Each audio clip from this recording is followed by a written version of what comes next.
Here's 12 signs your child might have OCD. And the last sign we'll be sharing is one that's super obvious, but most people miss. This is, again, definitely a sign of autism and OCD.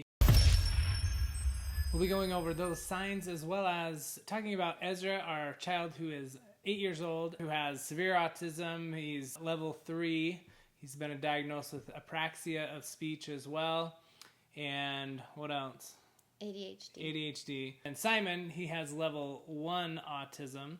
But when we went to the doctor, I said, I really think that my son Ezra has OCD. And I told her the reasons why. And her answer was, he's too young. Then also, because he's nonverbal, it's really hard to get in his head. It's hard to know what he's thinking. And OCD is very much has to do with the thoughts that are in your head and why you're having them. And so she didn't necessarily say, oh, I know he doesn't have OCD, but she did not feel comfortable and feel confident enough to put it on a paper. She said, as he grows up and as he can hopefully, learn to communicate better, then we'll have more of an idea. So we would love to hear what you think about our son Ezra as far as whether or not he has OCD. We'd love to have this be a discussion. We really want to help Ezra. We've been struggling with a few different things that we're going to talk about today. We'd love to get your opinion on it. So OCD first tends to appear in children between the ages of 8 and 12. And the behaviors and signs we'll be going over, keep in mind, if these behaviors are at a level where everyone can function in the house and it doesn't cause anyone distress, then it's technically not really OCD. Your child's behaviors are OCD once they get to the point where it causes extreme anxiety. It causes distress in the people that they live with or in the home or themselves, and maybe even get to the point where they can't function. We also created a free PDF for you, so go ahead and check that out. It'll be in the link or down here somewhere where you can grab that PDF, and we'll put all these signs as well as some other stuff that will be very beneficial for you in trying to determine if your child might have OCD. The first sign, we want to show some video actually of Ezra as a sign of checking. So it's something where you feel like you always have to check something. So with Ezra, he has to have these doors closed. So we went swimming this last week, and it was really sad because normally Ezra loves to swim. He has fun at the swimming pool, but he was so obsessed with this door at the swimming pool that wouldn't quite close that he couldn't enjoy himself. He couldn't swim. He couldn't do anything. Literally, we could get him to go down the water slide, and he would smile down the water slide, but as soon as he got out of that slide, he shot to the doors and just ran because he had to get that door to close. He never really got to enjoy himself because he was so obsessed with checking this door, trying to get it to close, to make sure that it gets closed. So if you guys have any other ideas or things, if this isn't OCD, if it's something else, let us know in the comments what you think. Another thing that he'll do too, sometimes with these doors like this that swing open, he has to push the lever on them, and then he goes out, and then he'll come back in and push the lever again, and then come back out and come back in and push it again, like time and time and time again. Let us know in the comments, what do you think? Does Ezra have OCD, or is there something else causing these things? The next sign is mental reviewing. This is a type of thing that right now there's no way we can know for sure if Ezra is doing this because he can't tell us his thoughts. And that's really difficult as parents, but we really hope that, as he learns how to spell and as he learns how to communicate better with his AC device, then we'll be able to find out more of really what is he thinking about. I have a friend who I never would have expected at all to have OCD, but just a couple years ago she came up to me and we started talking about autism, and she mentioned that she actually had a diagnosis of OCD, and I was like, really? Because the stereotypical traits that I thought OCD was, she didn't manifest any of them, as far as I could see. And she talked about this mental reviewing. And I learned a lot from her, choosing to share with me. This mental reviewing can look different with different people. Sometimes it's just this feeling like you have to circle around and review conversations that you had before again and again and again to kind of see how you feel about it, to see if you're still offended by someone. By doing this for a long time, they can mentally review something so much that actually hurts them during the day and they're not able to be productive and accomplish things that they want to do and need to do during the day. For you to be able to find out if your child is mentally reviewing, this is something that would take, maybe several conversations, asking them what they're thinking about, asking them if they are thinking about the same conversation or same experience that they had again and again and again, to the point where you might need to help them get out of that circle. Another sign is an obsession with not getting sick, or obsession with germs, obsession with feeling like, oh no, if I do this, then I might die or someone else might die. That type of obsession can lead to behaviors like washing their hands 100 times a day. That is a sign of possible OCD in your child. Like, some people can have a little bit, like you probably think that I have OCD because of this. He just is like, anytime I do something, he's like, did you wash your hands? Hand sanitizer. Yeah, and it's something like, and it, like the thing with me with like the therapy too, I think that shows that it can help, right? Is like when we sold our house, moved into an RV, and we went and visited all the national parks, right?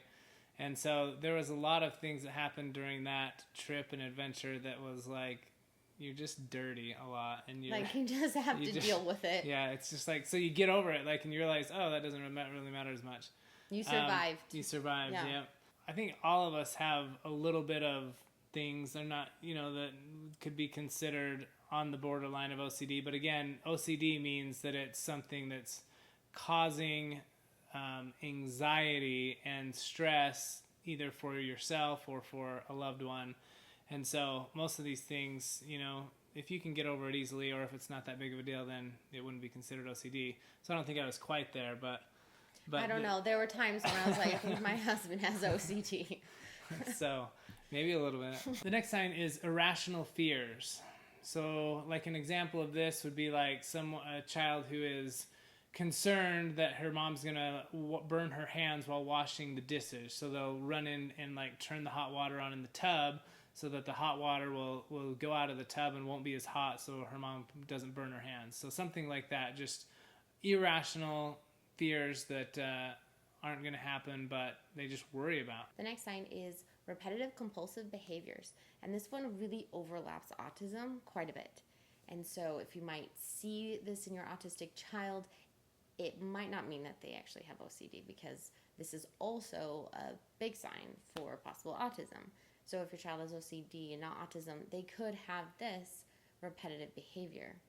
And when it comes to an autism diagnosis, a child has to have issues in 3 areas. We talk about it in the video right here, but the 3 areas are communication, social, and repetitive and restrictive behaviors or interests. And so this sign of OCD actually falls into the category of repetitive and restrictive behaviors and interests in autism.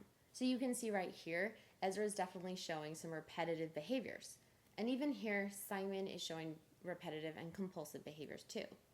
So another sign is disturbing or unwanted thoughts. So obviously for this one, we had no idea if Ezra has this because he doesn't talk to us. But if you have a child that consistently is having disturbing thoughts that they can't seem to get rid of, and it's something that's causing them anxiety and distress, this could be definitely a sign of OCD.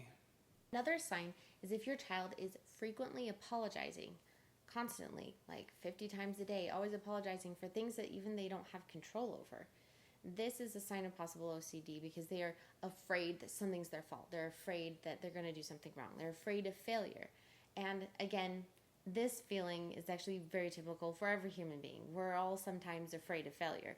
But once this feeling is so repetitive that they can't function in daily life, or you can't even talk to them because they won't stop apologizing, then it becomes a sign of OCD.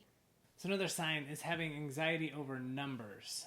And you might think, well, what's that all about? But it becomes a point where, like, if it's like an unlucky number 13 or something, like if they see that number 13, it will cause them undue anxiety and distress, and they'll have to actually behave differently and do different things because they saw that number. Or on the other end, if they're see a lucky number, right, then they'll actually change their behavior and be doing different things because they think that it's going to cause them good luck. So this is all about having irrational behavior or beliefs around numbers. Or words, too. So if someone feels like they can't use a certain word because it's unlucky, even though it's simply their thought that a certain word is unlucky. Or they use another word lots of times because they feel like it's a lucky word and it'll help them have good luck. For example, if it's the 13th and it happens to be Friday and your child is refusing to get out of bed the entire day because they're so scared because it's an unlucky day, then that obviously disrupts their ability to have a typical day. And that's where you can see the sign of possible OCD. This next sign has to do with retracing and returning. So if you see your child constantly having to retrace their steps, maybe they go down the steps and they feel like they did it wrong, so they have to go back 2 steps and then go down it again, and then they did it wrong, and they have to go back up again and go down the same steps and do it the right way, that is a retracing. And Ezra will do this in a certain way where he does like doors and gates, and we have a gate on the side of our house where he will have to go and just touch a certain part of the gate. It's a very specific part. And then he'll go down, and it's like he can't go down the stairs. He has to run back up and then touch it again. And I'm like, you're never going to stop touching this gate. So that is a sign of possible OCD, of having to return to a certain thing that they touched or a certain thing that they were next to, and having to redo an action or a movement again and again. So another sign is ordering and reordering things in a certain way. Now this is another overlap with autism. Simon actually really has a problem if we don't sit in the same seats at the dinner table. Oh yeah, he can't eat his dinner. So as you can see here, Ezra, he loves lining things up, having an order to things. And we've shown this video clip quite a bit, but it's one that a lot of people resonate with, because a lot of people have told us, like, oh, I'm the same way, or oh, my kid does the exact same thing. And so this is, again, definitely a sign of autism and OCD. People with OCD can have anxiety with change, right? With things that they like things a certain way, and if it's not that way, it becomes problematic for them. Another sign is they're seemingly distrustful of other people. For example, like if I say that I lock the door as we're going out on vacation, and Holly asks... And I'm like, no, I need to just go check myself, right? So that's another sign of OCD, is that they just can't, they have to physically do it themselves. They can't trust someone that they've accomplished a certain task that they feel like needs to be accomplished.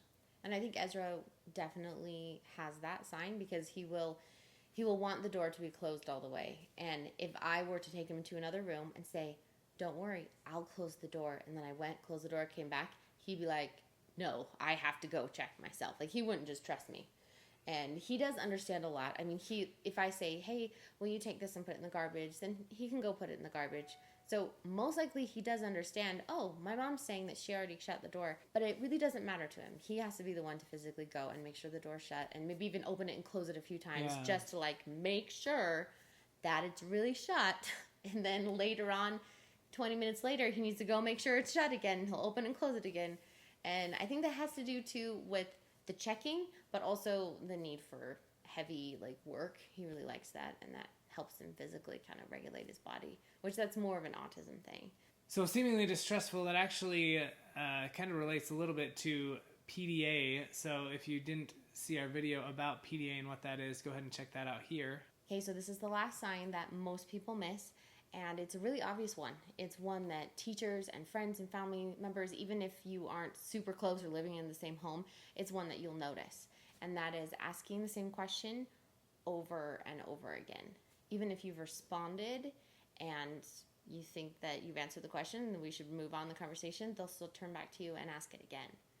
This is a sign of OCD. And it's one that if you see a child asking the same question over and over again, even when they receive an answer, that's pretty obvious, right? It's like something's going on. Maybe they need extra support somehow. That's something that needs to be addressed so that they can get the support that they need to really have the most autonomy in their life.